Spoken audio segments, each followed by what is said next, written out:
Hello everyone. My name is Ellie. I am a National Council member from Ontario, and we want to thank you for joining us today. We are very fortunate to have Jill Andrew, Ontario MPP of Toronto, joining us today to discuss Eating Disorder Awareness Week. We would also like to welcome Girl Guides of Canada CEO Jill Zelmanovits, as well as the National Youth Council and Ontario Youth Forum members for joining today. Bonjour tout le monde, je m'appelle Cassandra, je suis un membre du Conseil jeunesse national et j'habite au Québec.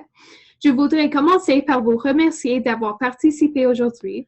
Nous sommes très chanceuses d'être rejoints par Jill Andrew, députée de l'Ontario de Toronto, qui est avec nous pour discuter la semaine de sensibilisation aux troubles de l'alimentation.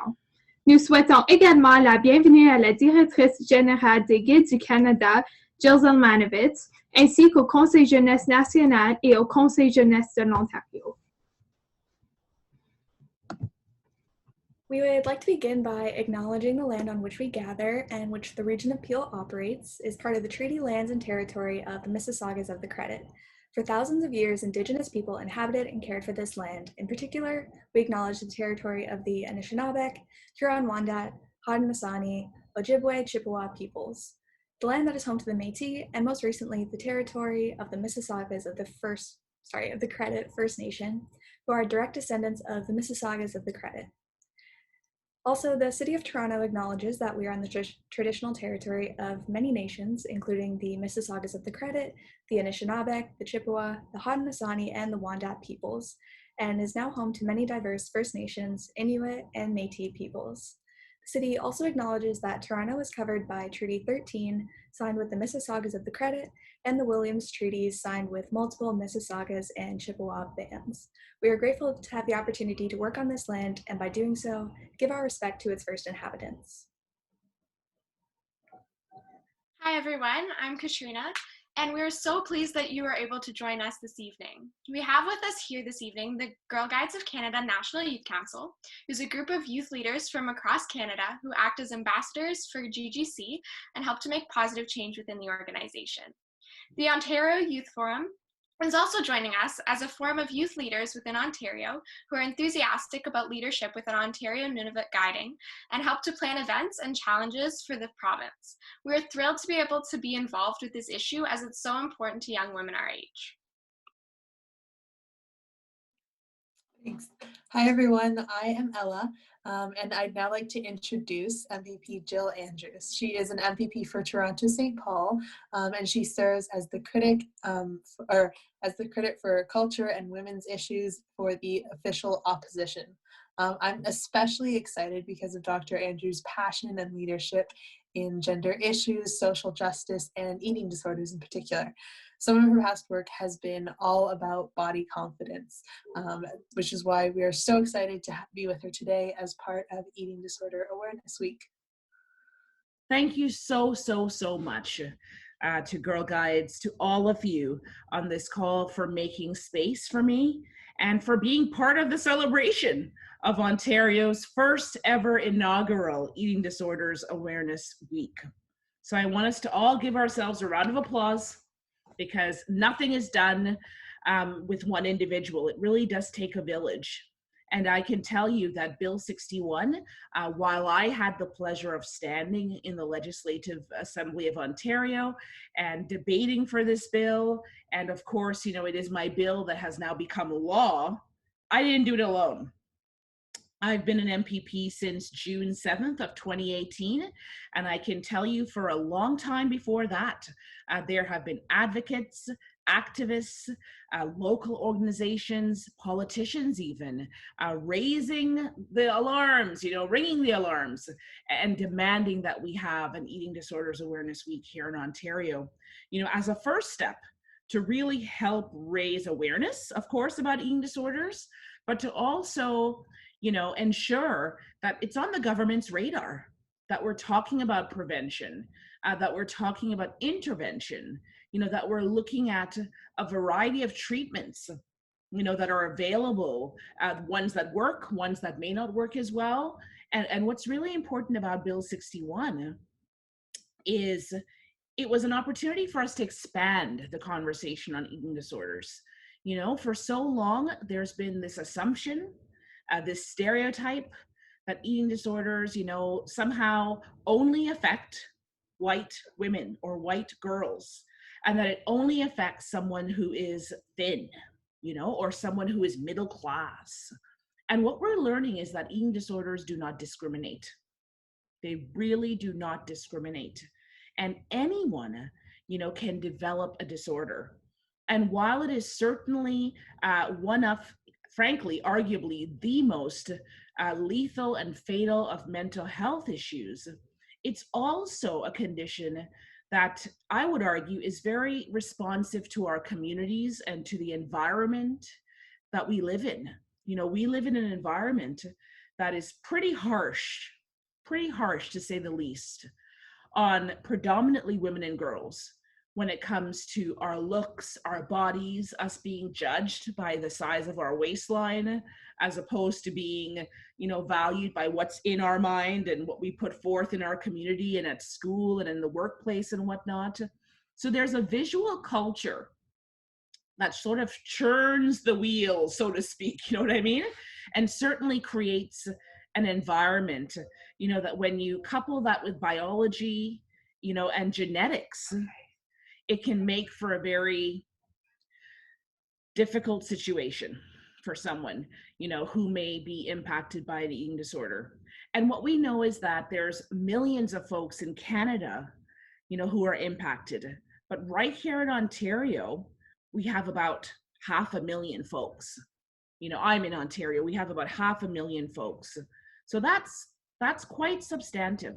And that's something that we can't ignore, and I think that when we address issues with our body, when we address the larger social systems, like patriarchy and sexism and, racism, especially anti-Black racism and anti-Indigenous racism in this particular historical moment, I think a lot of people have that on their minds, when we address, the socioeconomic, stratification, the haves, the have-nots, sometimes that gap just seems like it's getting wider and wider, when we address systems of ableism, and the fact that structurally, our world is pretty much created for folks who move and walk a certain way, there's a lot of structural discrimination, in terms of where people, who are mobile in different ways or who are mobile not at all,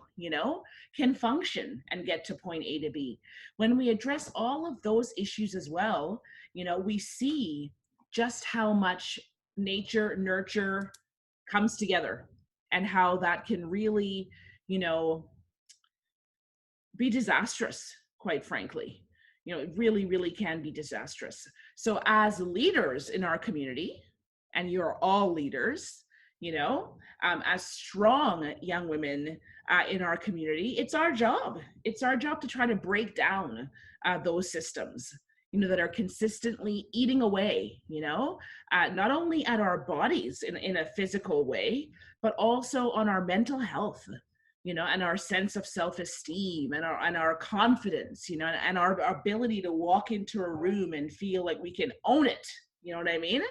Without having to be apologetic, or without always having to smile, or without having to make ourselves smaller or quieter to make someone else comfortable, This is the kind of work that you all do as leaders when you take up space. When you connect with your local representatives, when you strategize and mobilize, when you volunteer for topics or for issues that are topical for your community, whether that's the environment and climate change, whether it's addressing food insecurity, whether you're looking at water, and food justice. Well, I mentioned food insecurity, but water and food justice and equity, because we know there's a lot of inequity where that's concerned. Whether we're looking at income precarity, I can't say enough, just how much, our essential workers, and I'm sure many of your parents are essential workers, have been impacted and disproportionately so by COVID-19.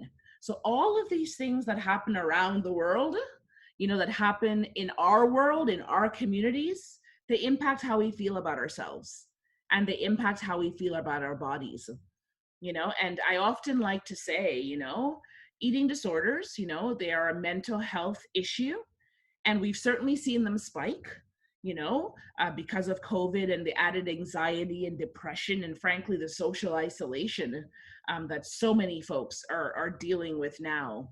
But, they're also a response to a disordered world, a world where, there isn't necessarily equity, and there isn't necessarily equality for many communities, that are made to feel marginal, that are made to feel excluded, because of legislation, or because, of policies that don't fit, that don't, that don't encourage cohesion, but instead encourage division, and exclusion. You know what I mean?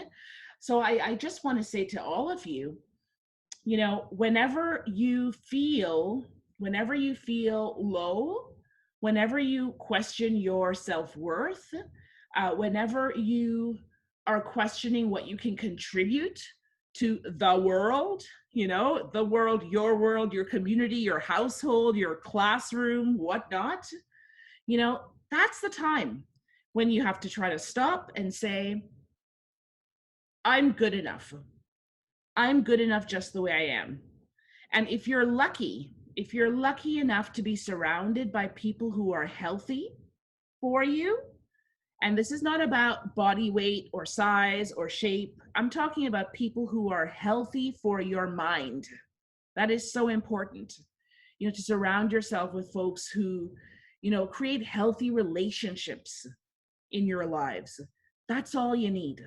And that's usually exactly what props you up in a place where you can feel better about your body, you can feel better about your mind. And once we have those two aligned, and really they're not that separate, they are always inextricably linked and interconnected, right? Then we can put forth things that are positive in this world. We can put forth work that we're proud of, and it doesn't mean that we're always proud, because let me tell you something, I'm not always proud. I am probably my worst critic, quite frankly, and sometimes it's like I do something and, rather than being happy in the moment, I'm quickly cutting it down or thinking, oh, what could I have done better, or what went wrong? And that's something that I got to work on. I'm a work in progress, right? We're never finished. We're never done, until our last breath.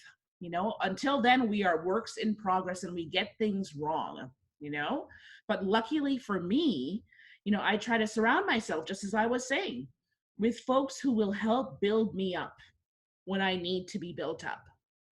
And I'm also that person for other people, when they're chipping us away at their self-esteem, or when the world is chipping away at them, I get to call someone, or I get to do a Zoom and remind folks that they're good enough the way they are, and in reminding people, I also get to remind myself as well too, right?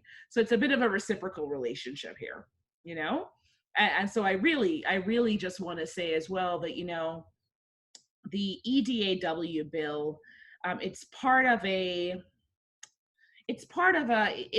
bigger plan, as a new MPP, I've been in this role for about 2.5, 3 years. My goal has really been around gender equity. It's been around, addressing anti-racism. It's been around, acknowledging the importance of representation and encouraging and getting more young people especially involved in politics. And this is just one more step. It's one more step.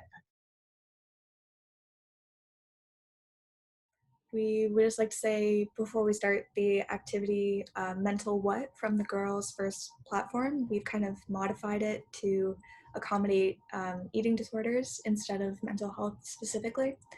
And so we'd also like to acknowledge that this is a safe space and a judgment-free zone, and whatever you say here will not be judged, and no one should feel discouraged to share their thoughts.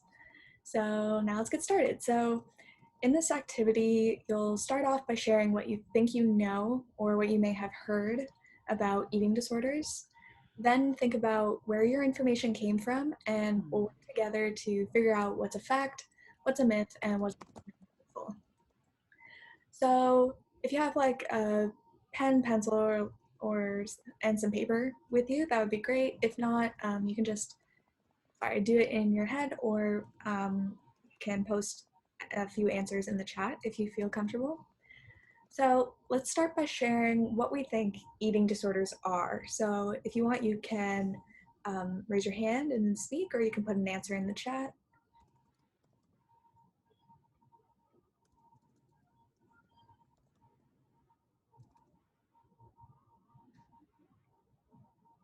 I'd like to share. So I think that eating disorders, when we hear them, often we think of things like anorexia or binge eating disorders or things like that. But I think they come in a lot of different kind of categories or different symptoms. And I think to me, it's any disordered eating that affects your life in a negative way. Mm-hmm. Yeah, that was great, for sure. Yeah. Does anyone else have anything they want to share or put in the chat?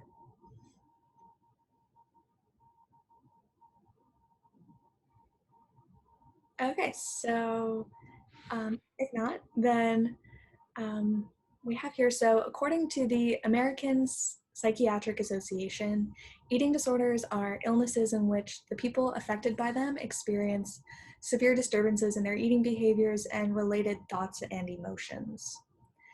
So again, if you have paper and a pencil, that'd be great. If not, you can kind of just do this in your head. So we'd like you to think about a word or phrase or multiple words and phrases and kind of put them under the following categories. So myth and misconceptions, hurtful language, and or facts.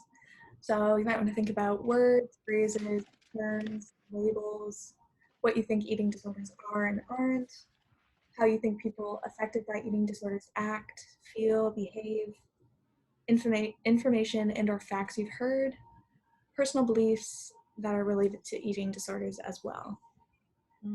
So I'll give you a few seconds to work on that. And then if anyone would want to share something, maybe a misconception about eating disorders that you've heard before, or maybe a hurtful term you've heard before, or a fact about eating disorders that you're familiar with.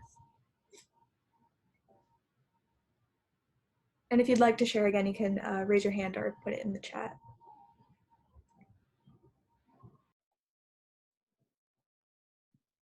I have one. So I think that a myth that you usually hear about eating disorders is that they're only like they're only for people who are like very, very skinny, kind of anorexia, bulimia, and you don't really hear a lot about the other side of it. So I think that's kind of a myth that people need to get over, that it's not just like you can have an eating disorder even if you're not 90 pounds.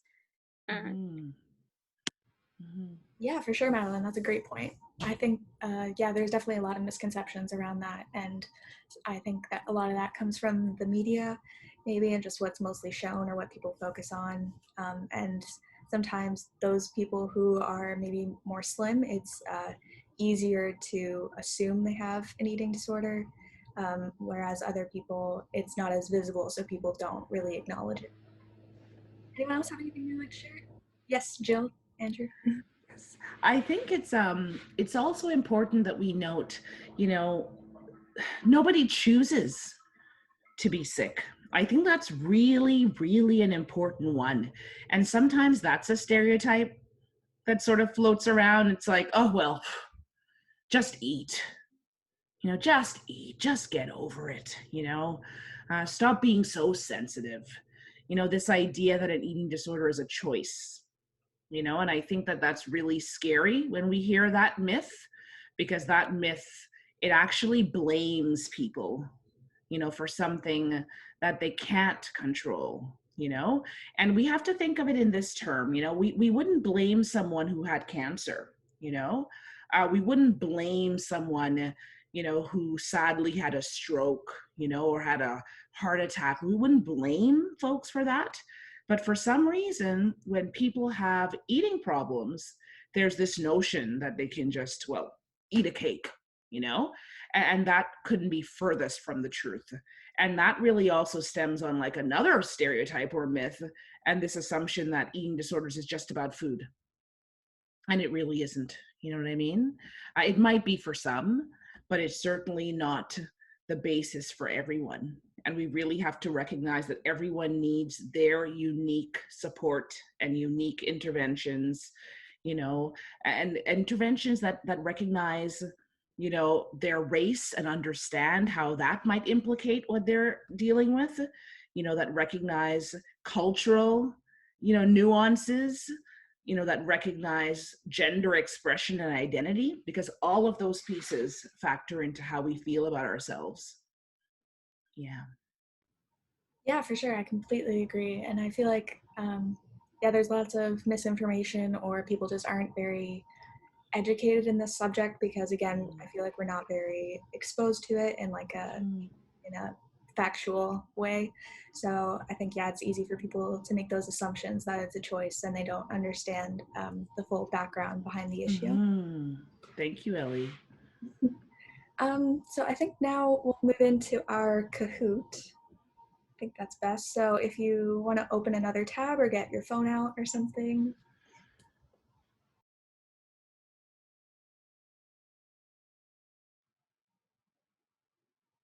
So an estimated blank people are diagnosed with eating disorders.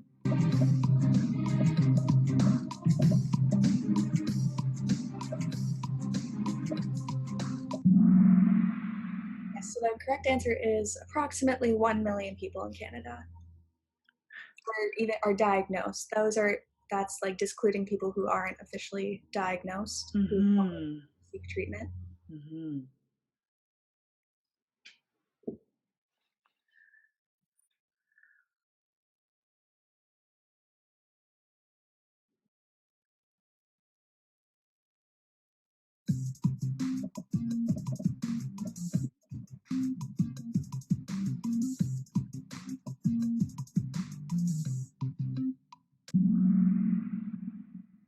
Yes, so the correct answer is false. It is in fact the most lethal mental illness. Mm-hmm. For females aged 15 to 24 years old, the mortality rate associated with anorexia alone is 12 times greater than all other causes of death for that age group combined.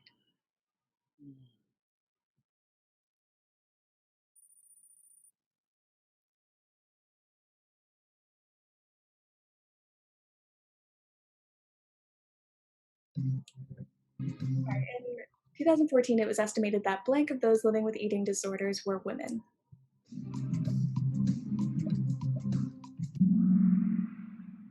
Yes, so the correct answer is 80%. So that means only 20% of male, the percentage of eating disorders, and most of that is attributed to the media and how people and the beauty standards that women are upheld to.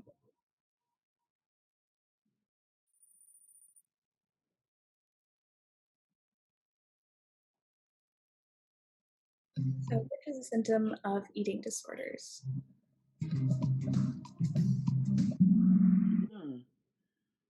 Yes, so all of the above. So fluctuating weight, people with eating disorders are known to gain and lose weight, often because of infrequent eating. It will go up and down.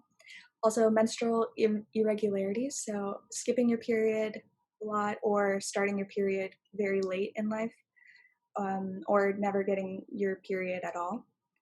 There's also dizziness, which is especially when standing up and like just moving very quickly because you don't have the energy your body needs to operate properly.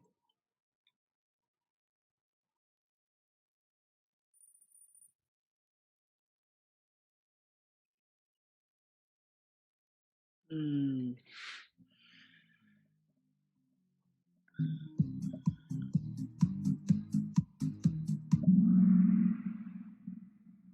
Yes, so this is in fact true.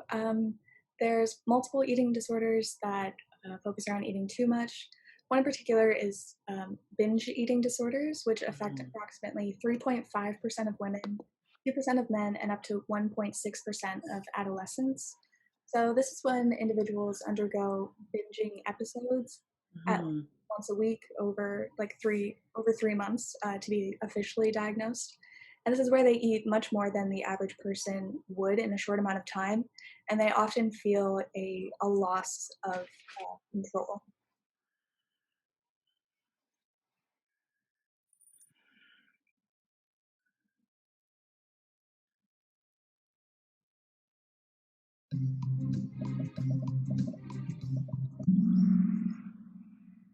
Yes, so this is in fact false. According to the National Eating Disorders Association, individuals with eating disorders generally have an unhealthy focus on food and weight, though the symptoms of an eating disorder can extend far beyond food. Numerous scientific studies have shown links between eating disorders, perfectionism, and obsessionality, which can lead to a fixation on grades, sports, performance, etc. The malnutrition caused by eating disorder behaviors can also increase levels of depression and anxiety that affect all aspects of life.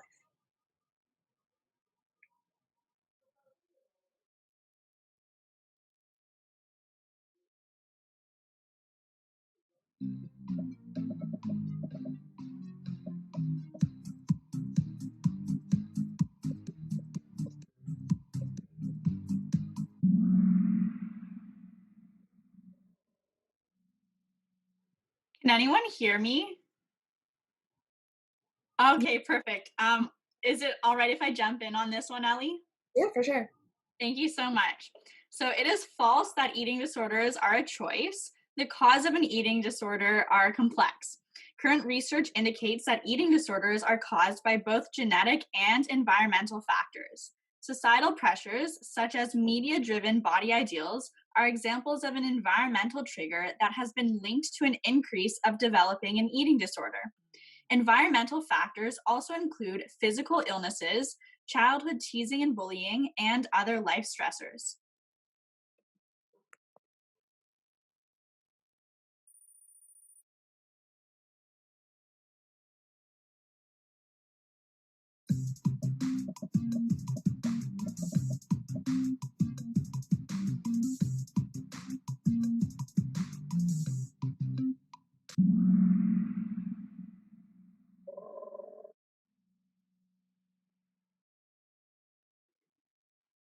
Awesome. It is true that a full recovery from an eating disorder is possible.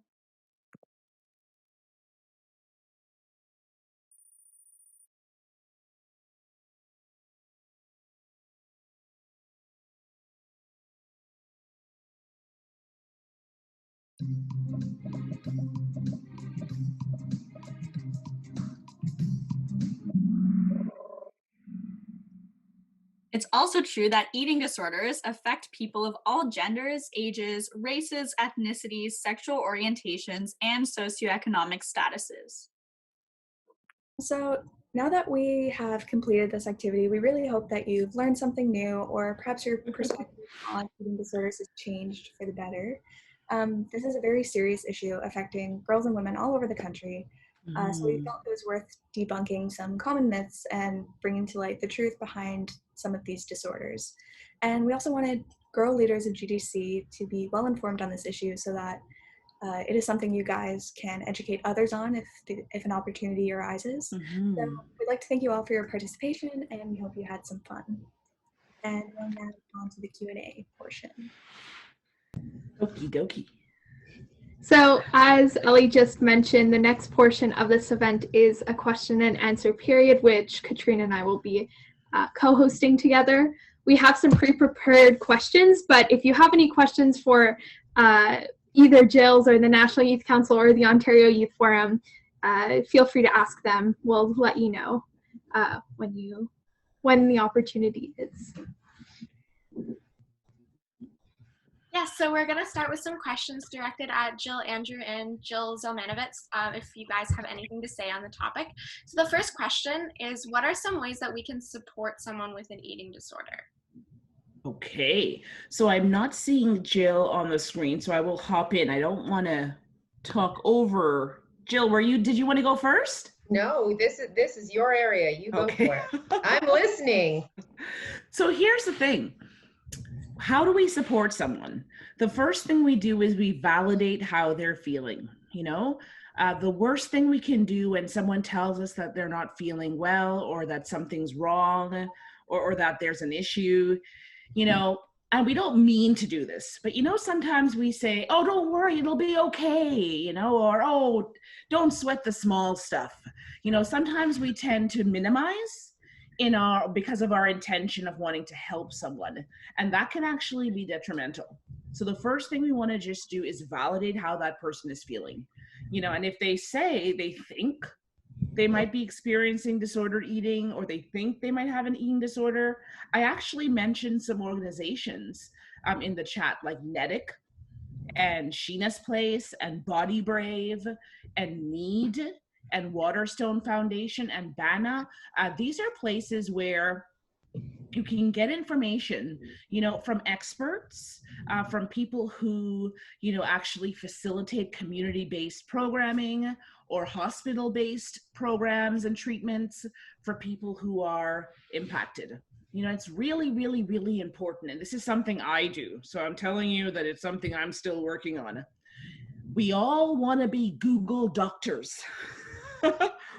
Google doctoring can get you in trouble, certainly, it doesn't hurt to learn a little something online, but we have to remember that, a doctor or a social worker, or an eating disorders advocate, someone that has really done the work and understands the work, these are the places where we want to go for answers with regards to treatment, with regards to diagnoses. We don't want to fall into that trap, of becoming Google doctors, and thinking that all the answers are on a website. And I know it can be very, very tantalizing, because I've done it myself too, but we don't want to do that, because sometimes, well, not sometimes, you might really misdiagnose yourself because you're not a doctor in that regard.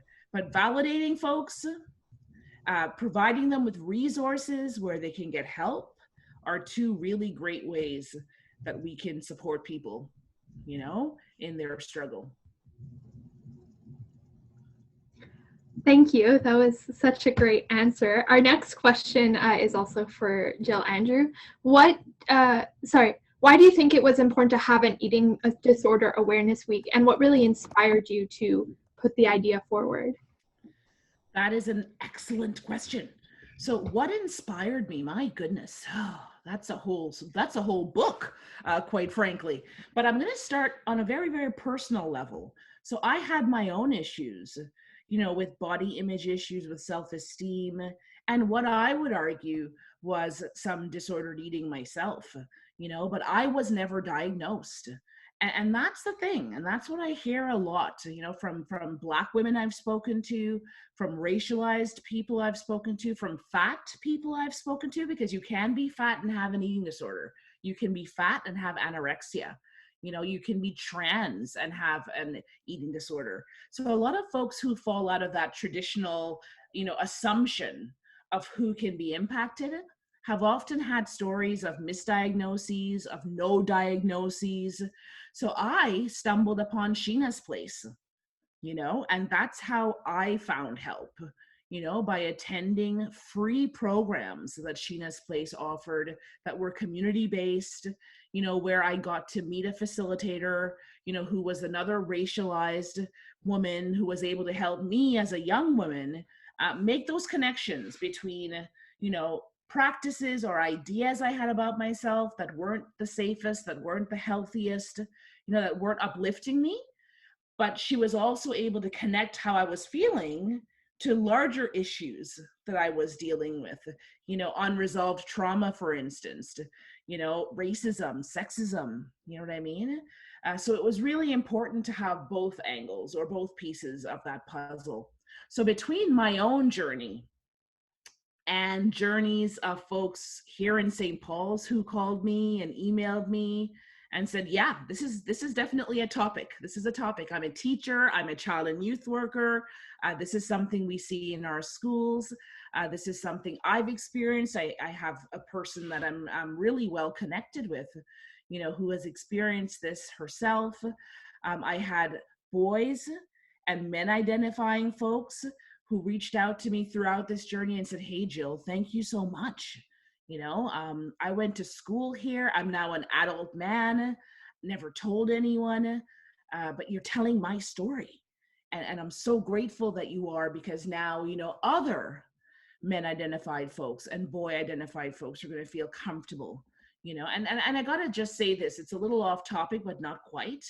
Toxic masculinity, the fact that boys aren't given the freedom to cry, and men, are not given the freedom to cry, to say that when they're hurting, to say they're in pain, to say they need help, that is something that creates this sort of a machismo, macho man stereotype, where eating disorders don't touch men and boys. And that couldn't be furthest from the truth. It couldn't be further from the truth. So for me, it was a combination of doing this work as an activist. It was a combination of, meeting some really cool people along my own personal journey at Sheena's place, and through my advocacy group, Body Confidence Canada, connecting with wonderful constituents here who also had these issues and had these feelings, but also really just listening and paying attention to the work that was happening well before I became a politician on this issue, and recognizing that it was important to bring it forth if I got the chance to. And that's what happens when we run. I just want to say this, as women, that's what happens when we run. We run in politics, and some of us win, some of us lose, but we get our feet wet, and it really gets us connected with how the system works and how we can use our voice and our collective voice at that to put forth legislation that positively impacts our lives. Mm-hmm. Thank you very much for that information. So now we'd like to open up the floor to anyone in the call who has questions. Again, it could be for anybody, Jill Andrew, the National Youth Council, Jill Zelmanovits, and Cassandra and I will be monitoring both the chat and if you want to raise your hand or just unmute yourself and speak up. We'd love to hear from you guys. Yes. I have a question real quick, if you don't mind. Yes. So, Jill, to you, you were saying that one of the best things you can do is surround yourself with like a great community and a supportive community that will lift you up. And that's how you find your motivation to keep going. Mm-hmm. And I understand that's one of the best sources for motivation, but how do you get there? How do you almost find the motivation to get the good environment to receive more motivation from? Like, where can you really start from the beginning? Because that's something that I know a lot of people struggle with, including myself. And it's getting myself into a good place in order to be able to continue. Right. Oh my goodness. That is a very, very, very good question.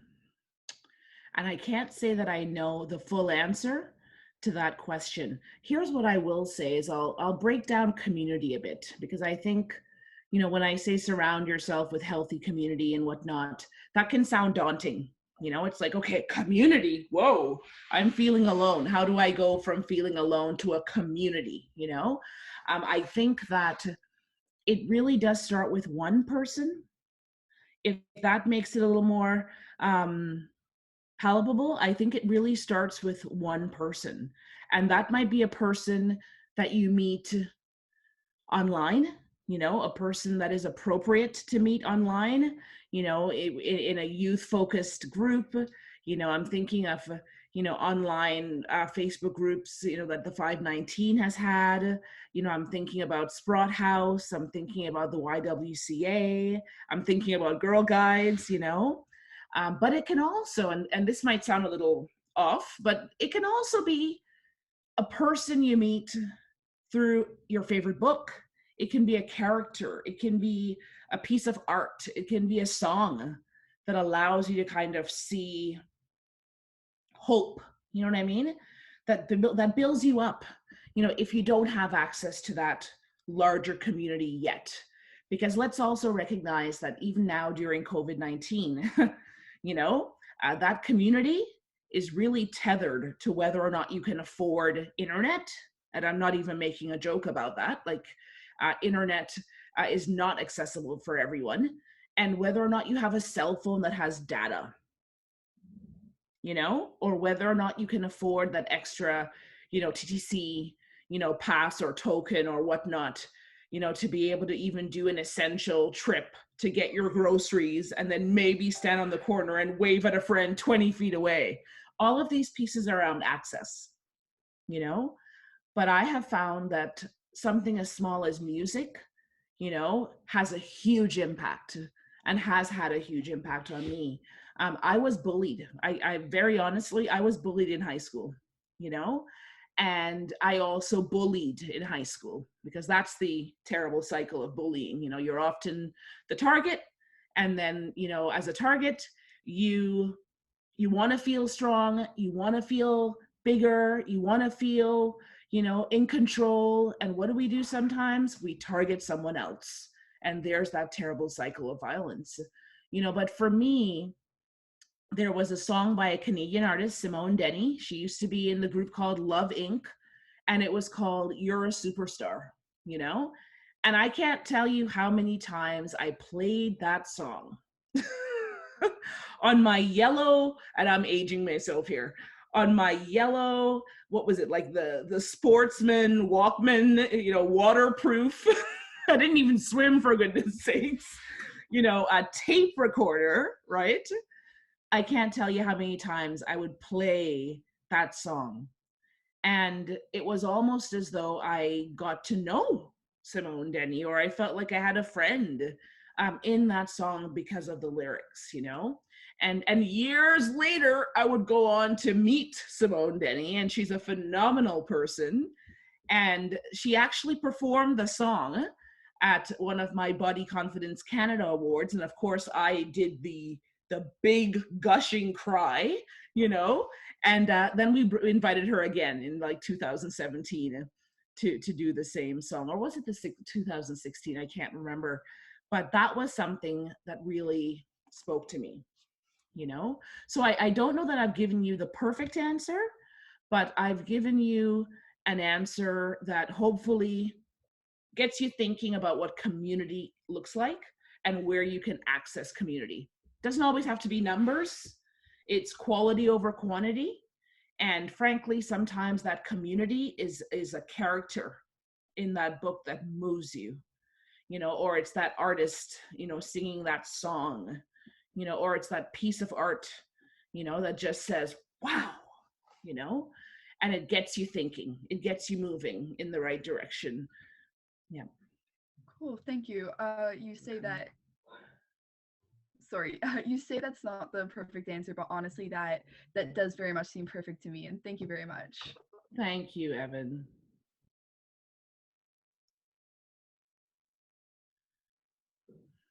Anyone else? Oh, I have a question. Hey, Katie. Okay, so I know that you're like really passionate and interested in a lot of like kind of these issues that are affecting society, like racism and socioeconomic equality and gender issues, and then also eating disorders and mental health. And so yeah, I was just kind of curious to know, like, how do you kind of decide to build something bigger on one topic, like eating disorders week, for example? And then from that decision, how do you build it and share it into something more concrete? That is a beautiful question. Beautiful question. So starting at the end, I will say that the biggest build we've had, around Eating Disorders Awareness Week was that I was joined on Monday by the Associate Minister for Mental Health and Addictions, and his name is the Honorable Michael Timolo. And to put it into perspective, he sits on the Conservative government side. I'm a New Democrat. Couldn't be further away ideologically. So it was a huge, huge, huge feat, for us to not only have this meeting, but for the Associate Minister to join. right? So that is a very tangible example of how Bill 61, this little week, which we know is not the end all be all, but is a start to the conversations that have to happen. The fact that the minister took the time to sit with us, to hear me speak, but just for a bit, because I really wanted to, the space was for community workers, psychologists, psychiatrists, registered psychotherapists, people with EDs, people supporting folks with EDs, like the essential caregivers, the families, the loved ones, all of them. The fact that he was there to listen to that and take note and seemed open to another occasion and open to action between himself and myself and the legislature to put some of the solutions that were brought to the table to operationalize some of them, that is a good start.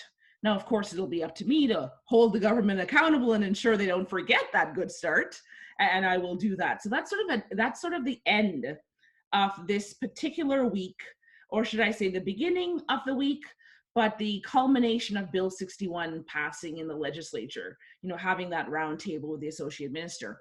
But how do you start? And it's a really good question, because there are all kinds of politicians. You can pull an idea out of your hat because it matters to you, and there's no judgment. That can be one way, right? Somebody else gets a few people together and starts to listen to the stories that are coming out of that group, and then an idea hatches, right? Sometimes your idea for legislation is reactive, it's responsive to something that's going on, so then you put forth a bill to try to stop what's going on, or try to remedy what's going on, if that's the case. So how did it come about? It came about through community consultation. It came about through my own lived experience. It came about through being connected with the body positivity and body image and ED community before I got elected. So already knowing that this was an issue. I'm also a child and youth worker by trade, and I'm also a high school teacher, and I've been an equity advisor, at the Toronto District School Board, Canada's biggest school board. So I've seen this play out in classrooms. I've seen it play out with parents and guardians and in community centers and whatnot, where these issues matter, right? So that's sort of where it all came from. But there's a whole other mechanical process as well, of drafting a bill. Some are really small, like EDAW is really small. Some take years to draft, and then you have to bring that piece of legislation to caucus, and it sort of has to be reviewed by all of your colleagues, and you sort of get a thumbs up, or you get a request to edit or whatnot, and then you kind of circle again to your community and say, hey, this is what I'm thinking about. What do you think? You might get some edits there as well. And then you have to debate that bill. And the reality is, at any time, your bill can be shut down. It can be denied, point blank. Nope, not happening. Let's move on, right? So the fact that I was able to get unanimous support at every step is quite significant. And it doesn't happen usually in an official opposition, especially when, the government is so far ideologically away from where you are. There aren't always moments where you get to connect on an issue that seems to matter across the aisle, So this was a good thing. And that's sort of a Coles Notes version. But, there's certainly, if you're ever interested in learning like the step-by-steps on how, something becomes legislation, that's certainly something that I can send, and we can have a chat about that, at another time, for sure. These are very good questions. Very, very good questions. And I just think it means that more of us need to be in office, quite frankly. I think it means that more of us need to think about taking up space and being unapologetic about it, and running, because really it's not until we are at the table, it's not until our issues are being raised by folks who have lived them, quite frankly. It's not until that happens that these issues are, you know, brought to Queen's Park, or brought to the House of Commons, or brought to any legislature across our nation. So it's really important that we are represented. And that we, if you want clarification, for me, I've got priorities, you know, and for me, that is, I want to see more women, you know, I want to see more BIPOC community members. I want to see more 2S LGBTQIA plus members. You know, I want to see non-binary folk. You know, I want to see people who are disabled. I want to see people across the age spectrum as well too. You know, it's all good and dandy to be the first queer Black woman to sit in the legislature in Ontario's history, and I am, and I take great pride in that. You know, but it's the 21st century. You know what I mean? And I might be there for a short time, I might be there for a long time, but it's so important that while I'm there, I try to get others on board too. You know, I think that's a really important part of a politician's job, is to inspire others to come on board. Because what happens if it's just us? You get stale after a while.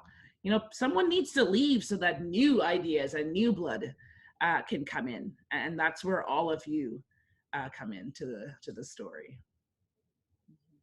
I have another question. Yes. So you talk about a lot about eating disorders, like personally, like if, say, I had one, how would we go about if someone we knew or we cared about had an eating disorder or we thought had one?